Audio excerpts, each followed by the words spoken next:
Hello guys, welcome sa ating vlog.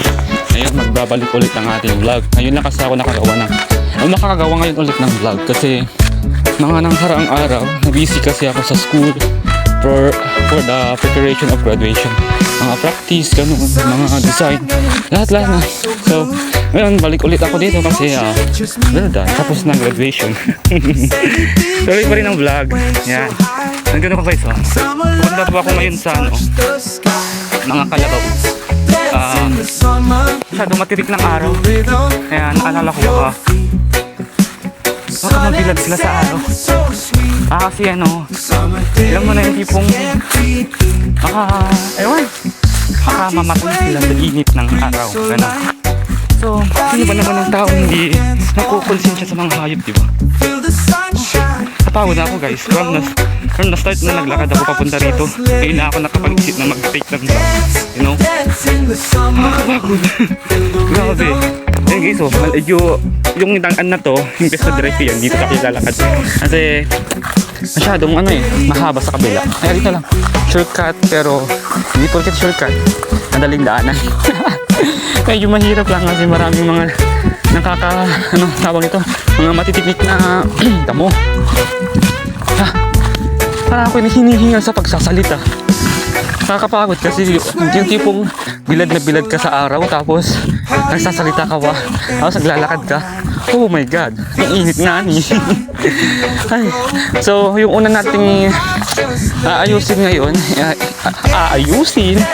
ilalagay sa may ang tawag mo dito? Basta itong mga kalabaw na to ilalagay natin sa may malalaking puno para kahit pa paano mas makasilong naman sila sa mga nila, ang tawag nito. Nag-vlog pa, hindi pa na alam kung ano isasagot basta yung ilalagay namin tawag to, kung sa Ilocano is ililino. Hirap naman talaga mag-Tagalog, hindi naman talaga marunong mag-Tagalog Ito po yung, naiwan kong sabihin. Ito po yung aming tawag ito sa kalabaw, siyempre. Ito yung nanay na kalabaw at yun naman yung anak. So, this time, ang tawag ito? Uunahin ko itong nanay niya na ilalagay sa una na malaki, siyempre. Para makasilong sila, yun. Kuha ko din sa Tagalog. Para makasilong tong mga kalabaw na to upang hindi sila mabilad sa araw. Yun, nakuha din. Yan? Nagko-comedy tapos hindi na alam sasabihin. Diyos ko. Yan guys. Yan. Hindi ko naman alam kung paano ko to maaalis or kasi hindi po isa daw yung kamay ginagamit. Siyempre, wala na akong tagahawak. Ang init talaga guys, grabe. Yung tipong ang tirik-tirik na yung araw tapos wala man lang mga ulap na umaharang o nagiging sa araw para kahit pa paano naman is hindi ako mainitan. So wala pang hangin talaga yun yung guys yung surrounding namin. Ang init, siyempre hindi gumagalaw mga dahon, mga puno. Yan provide ng hangin na malamig, di ba? Siyempre kung walang gumagalaw na dahon, siyempre it means na talagang hangin. Merong hangin pero hindi siya humahangin. Kung ngayon na lang ang pag-uusapan natin, hindi ko na may explain ng maayos. Ay, grabe. Kakapagod. Yan guys babalik ako mamaya pagkatapos ko na itong nakakainis. Maukas. Irip na ako. Hindi ko alam kung sa Tagalog. Basta sa Ilocano, ukas. Maukas tong taling to. Nakakapikon na. Balik ako mamaya guys Wait lang. Ay, sa wakas, tapos na rin guys. Yun. Diba? Madali lang naman pala kapag dalawang gamit mo na kamay So, ito, sasakyan natin to guys. Then, yung isa, I think, mamaya natin siyang ilalagay ron. Pero sabi ko, pagsasabayin ko na lang kaya para mas madali. Diba? Hindi na ako mahirapan pabalik-balik. Wait lang guys medyo magulo yung pagkahawak ko ng camera kasi parang ang hawak na iba. Nadalawa lang kong kamay ko. Ayan guys, babalik ako mamaya ulit. Yan na, tapos na.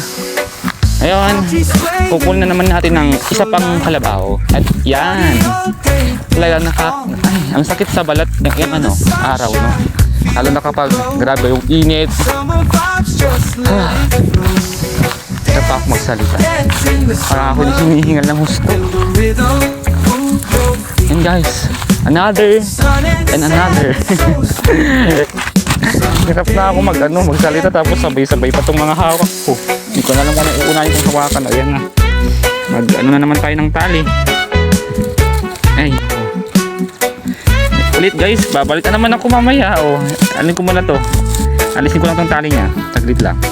And tapos na ulit. Yan guys, nakuha ko na silang dalawa. Pero I think uunahin ko muna tong mas maliit. Mas maliit, malaki naman silang pareho pero mas bata. Yun na. Ngayon, maghahanap naman tayo ng puno na pwede nilang pagsilungan. Yung puno na hindi naman basta-basta na maiinitan, di ba? Yung malamig naman yung mga pwede nilang pagsilungan. Hey! Ay, naku. Nakakailit kong mga kalabaw na itong hirap hilain. Nagpapahila ng husto yung maglakad. Pare-parehas lang tayong pagod. And guys, ito na yung nakita kong magandang silungan nila diba? Malamig siguro sa nila. Mga tawag nito. Dito. Sa ano niya. Maganda tong pagsilungan. Malamig dito sa loob niya. Loob. Ay, wait lang guys ha. I-relax lang ako ng konti. Mauubusan ata ako ng sasabihin kapag ganito